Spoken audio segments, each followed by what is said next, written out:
Assalamualaikum warahmatullahi wabarakatuh. Di sini kami dari kelompok 1 akan menjelaskan tentang komponen biotik dari agrosistem.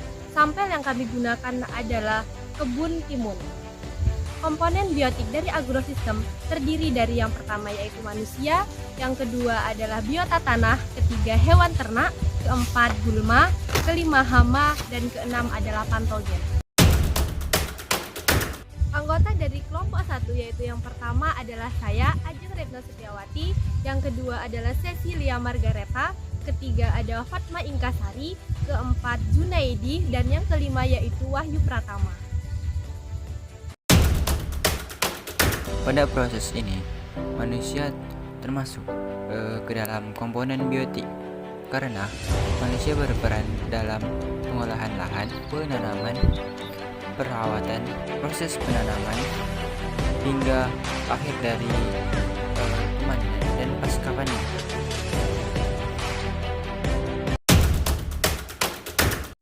Biota tanah biasanya disebutkan untuk organisme yang sebagian besar kelangsungan kehidupannya berada di dalam tanah atau berada di atasnya, contohnya seperti benih, jamur, bakteri, dan yang lainnya.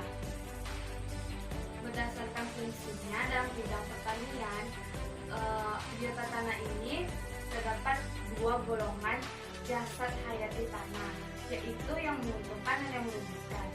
Berdasarkan spesifikasi fungsinya, jasad hayati tanah ini dibagi menjadi dua, yaitu jasad fungsional dan jasad non fungsional. Jasad fungsional contohnya endomycorrhiza yang dapat menimbulkan dan dapat menyerapkan HRP oleh tanaman, sedangkan yang non fungsional yaitu media dekomposer bahan organik.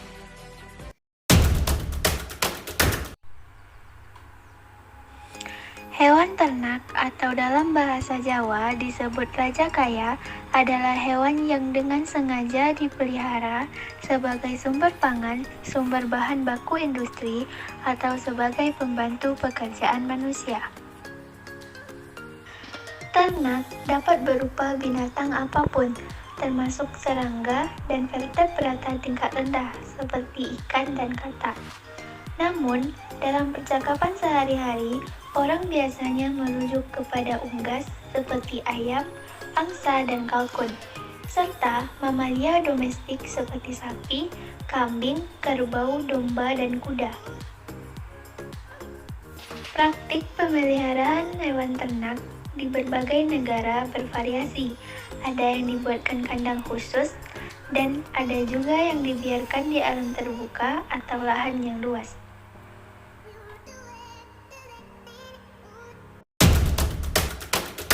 Gulma adalah tanaman pengganggu yang kehadirannya mengganggu tanaman budidaya. Gulma juga mempunyai senyawa kimiawi yang bersifat racun sehingga dapat merusak tanaman budidaya. Dampak buruk atau pengaruh gulma bagi tanaman budidaya yaitu yang pertama, sebagai perebut nutrisi dan unsur hara bagi tanaman budidaya. Kemudian, gulma dapat menghambat pertumbuhan tanaman dengan bantuan zat alelopatinya. Kemudian, gulma juga mempersulit pekerjaan petani. Mengapa disebabkan mempersulit? Karena dengan adanya gulma, petani lebih efektif dalam menjaga dan merawat tanaman budidaya.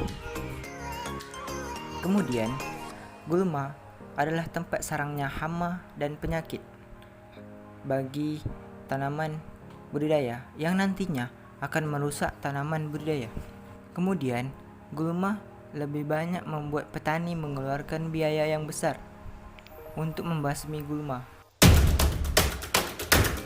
Hama adalah hewan yang mengganggu atau merusak tanaman sehingga pertumbuhan dan perkembangan pada tumbuhan terganggu. Hama bisa merusak tanaman secara langsung maupun tidak langsung. Gangguan atau serangan hama bisa terjadi sejak benih, pembibitan, pemanenan, hingga di gudang penyimpanan. Hama yang sering menyerang tanaman mentimun ialah kutu daun yaitu kutu kebun atau Bemica tabaci, ulat geraya atau Sinoptera litura, pengerok daun atau Lipomyza sp, dan kumbang daun. Patogen biasanya disebut dengan mikroorganisme yang bersifat parasit yang dapat menimbulkan penyakit pada tanaman. Misalnya dapat menimbulkan hasil buah produksi itu mengecil, tuh daun tanamannya menguning, adanya putih-putih pada daun dan membuat tanaman itu sendiri layu.